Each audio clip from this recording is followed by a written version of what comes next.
श्रीमद् भगवद गीता के 10वें अध्याय का महात्म्य। भगवान शिव कहते हैं, सुंदरी, अब तुम 10वें अध्याय के महात्म्य की परम पावन कथा सुनो, जो स्वर्ग रूपी दूध में जाने के लिए सुंदर सोपान और प्रभाव की चरम सीमा है।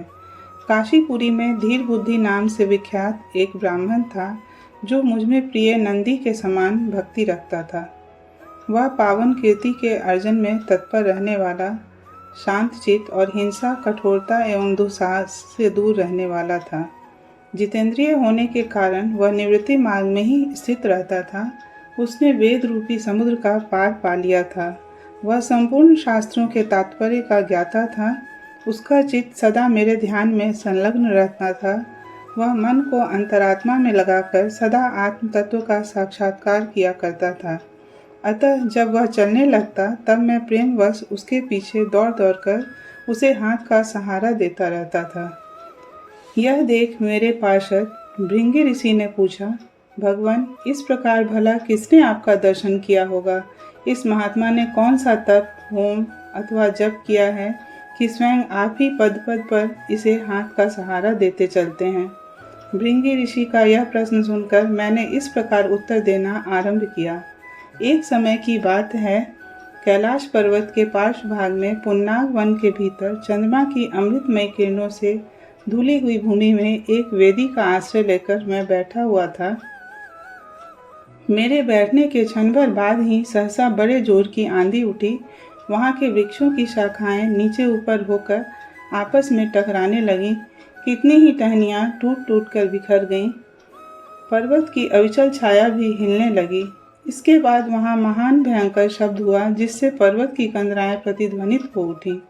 तदंतर आकाश से कोई विशाल पक्षी उतरा, जिसकी कांति काले मेघ के समान थी। वह कज्जल की राशि, अंधकार के समूह अथवा पंख कटे हुए काले पर्वत सा जान पड़ता था। पैरों से पृथ्वी का सहारा लेकर उस पक्षी ने मुझे प्रणाम किया और एक सुंदर नवीन कमल मेरे चरणों में रखकर स्पष्ट वाणी में स्तुति करनी प्रारंभ की। पक्षी बोला, देव आपकी जय हो। आप चिदानंदमयी सुधा के सागर तथा जगत के पालक हैं। सदा सद्भावना से युक्त एवं अनासक्ति की लहरों से उल्लसित हैं। आपके वैभव का कहीं अंत नहीं है। आपकी जय हो। अद्वैत वासना से परिपूर्ण बुद्धि के द्वारा आप त्रिविध मलों से रहित हैं। आप जितेंद्रिय भक्तों के अधीन रहते हैं तथा ध्यान में आपके स्वरूप का साक्षात्कार होता है। आप अविद्यामय, उपाधि से रहित, नित्य मुक्त, निराकार, निरामय, असीम, अहंकार शून्य, आवरण रहित और निर्गुण हैं। आपके चरण कमल शरणागत भक्तों की रक्षा करने में प्रवीण हैं। अपने भयंकर ललाट रूपी महासर्प की विष ज्वाला से आपने कामदेव को भस्म किया है। आपकी जय हो। आप प्रत्यक्ष आदि प्रमाणों से दूर होते हुए भी प्रामाण्य स्वरूप हैं। आपको बार बार नमस्कार है। चैतन्य के स्वामी तथा त्रिभुवन रूपधारी, आपको प्रणाम है। मैं श्रेष्ठ योगियों द्वारा चुंबित आपके उन चरण कमलों की वंदना करता हूँ, जो अपार भवपाप के समुद्र से पार उतारने में अद्भुत शक्तिशाली हैं। महादेव साक्षात बृहस्पति भी आपकी स्तुति करने की धृष्टता नहीं कर सकते। सहस्र मुखों वाले नागराज शेष भी इतनी चातुरी नहीं है कि वे आपके गुणों का वर्णन कर सकें। फिर मेरे जैसे छोटी बुद्धि वाले पक्षी की तो बिसात ही क्या है। उस पक्षी के द्वारा किए हुए इस स्तोत्र को सुनकर मैंने उससे पूछा, विहंगम, तुम कौन हो और कहाँ से आए हो? तुम्हारी आकृति तो हंस जैसी है, मगर रंग कौए का मिला है। तुम जिस प्रयोजन को लेकर यहाँ आए हो, उसे बताओ। पक्षी बोला, देवेश, मुझे ब्रह्मा जी का हंस जानिए। दुर्जटे, जिस कर्म से मेरे शरीर में इस समय कालिमा आ गई है, उसे सुनिए।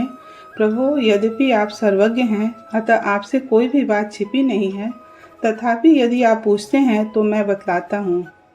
सौराष्ट्र सूरत नगर के पास एक सुंदर सरोवर है, जिसमें कमल लहलहाते रहते हैं। उसी में से बाल चंद्रमा के टुकड़े जैसे श्वेत मृणालों के ग्रास लेकर मैं बड़ी तीव्र गति से आकाश में उड़ रहा था।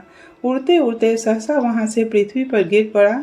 जब होश में आया और अपने गिरने का कोई कारण न देख सका, तो मन ही मन सोचने लगा, अहो, यह मुझ पर क्या आ पड़ा। आज मेरा पतन कैसे हो गया?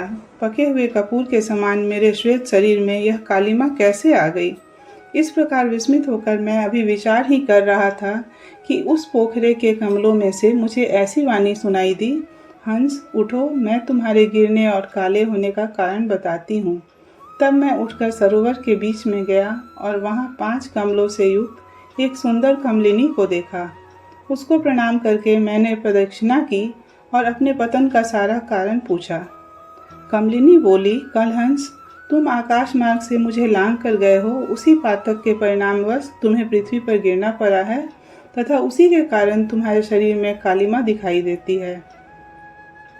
तुम्हें गिरा देख मेरे हृदय में दया भर आई और जब मैं इस मध्यम कमल के द्वारा बोलने लगी हूँ, उस समय मेरे मुख से निकली हुई सुगंध को सुनकर 60,000 भंवरे स्वर्गलोक को प्राप्त हो गए हैं। पक्षीराज, जिस कारण मुझे में इतना वैभव, ऐसा प्रभाव आया है, उसे बतलाती हूँ, सुनो। इस जन्म से पहले तीसरे जन्म में मैं इस पृथ्वी पर एक ब्राह्मण की कन्या के रूप में उत्पन्न हुई थी। उस समय मेरा नाम सरोज वदना था। मैं गुरुजनों की सेवा करती हुई सदा एकमात्र पातिव्रत के पालन में तत्पर रहती थी। एक दिन की बात है, मैं एक मैना को पढ़ा रही थी। इसे पति सेवा में कुछ विलंब हो गया। इससे पति देवता कुपित हो गए और उन्होंने शाप दिया, पापिनी, तू मैना हो जा। मरने के बाद यद्यपि मैं मैना ही हुई, तथापि पातिव्रत्य के प्रसाद से मुनियों के घर में मुझे आश्रय मिला। किसी मुनि कन्या ने मेरा पालन पोषण किया। मैं जिनके घर में थी वे ब्राह्मण प्रतिदिन प्रातःकाल विभूति योग नाम से प्रसिद्ध गीता के 10वें अध्याय का पाठ करते थे और मैं उस पापहारी अध्याय को सुना करती थी। विहंगम काल आने पर मैं मैना का शरीर छोड़कर 10वें अध्याय के महात्म से स्वर्गलोक में अप्सरा हुई। मेरा नाम पद्मावती हुआ और मैं पद्मा की प्यारी सखी हो गई। एक दिन मैं विमान से आकाश में विचर रही थी। उस समय सुंदर कमलों से सुशोभित इस रमणीय सरोवर पर मेरी दृष्टि पड़ी और इसमें उतरकर ज्यों ही मैंने जल क्रीड़ा आरंभ की, त्यों ही दुर्वासा मुनि आ धमके।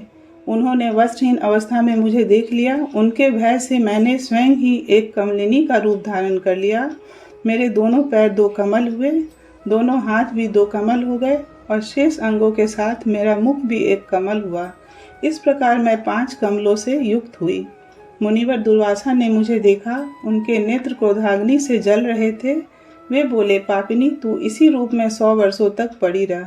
यह शाप देकर वे क्षण भर में अंतर्धान हो गए। कमलिनी होने पर भी विभूति योगाध्याय के महात्म से मेरी वाणी लुप्त नहीं हुई है। मुझे लांघने मात्र के अपराध से तुम पृथ्वी पर गिर पे हो। पक्षीराज, यहाँ खड़े हुए तुम्हारे सामने ही आज मेरे शाप की निवृत्ति हो रही है, क्योंकि आज 100 वर्ष पूरे हो गए। मेरे द्वारा गाए जाते हुए उस उत्तम अध्याय को तुम भी सुन लो। उसके श्रवण मात्र से तुम भी आज ही मुक्त हो जाओगे। यूँ कहकर पद्मिनी ने स्पष्ट एवं सुंदर वाणी में 10वें अध्याय का पाठ किया और वह मुक्त हो गई। उसे सुनने के बाद उसी के दिए हुए इस उत्तम कमल को लाकर मैंने आपको अर्पण किया है। इतनी कथा सुनाकर उस पक्षी ने अपना शरीर त्याग दिया। यह एक अद्भुत सी घटना हुई। वही पक्षी अब 10वें अध्याय के प्रभाव से ब्राह्मण कुल में उत्पन्न हुआ है। जन्म से ही अभ्यास होने के कारण शैशवावस्था से ही इसके मुख से सदा गीता के 10वें अध्याय का उच्चारण हुआ करता है। 10वें अध्याय के अर्थ चिंतन का यह परिणाम हुआ है कि यह सब भूतों में स्थित शंख चक्रधारी भगवान विष्णु का सदा ही दर्शन करता रहता है। इसकी स्नेहपूर्ण दृष्टि जब कभी किसी देहधारी के शरीर पर पड़ जाती है, तब वह चाहे शराबी और ब्रह्मत्यारा ही क्यों न हो, मुक्त हो जाता है तथा पूर्व जन्म में अभ्यास किए हुए 10वें अध्याय के महात्म से इसको दुर्लभ तत्वज्ञान प्राप्त है तथा इसने जीवन मुक्ति भी पाली है। अतः जब यह रास्ता चलने लगता है तो मैं इसे हाथ का सहारा दिए रहता हूँ। भृंगी ऋषि, यह सब 10वें अध्याय की ही महिमा है। पार्वती, इस प्रकार मैंने भृंगी ऋषि के सामने जो पापनाशक कथा कही थी, वही यहाँ तुमसे भी कही है। नर हो या नारी अथवा कोई भी क्यों न हो, इस 10वें अध्याय के श्रवण मात्र से उसे सब आश्रमों के पालन का फल प्राप्त होता है।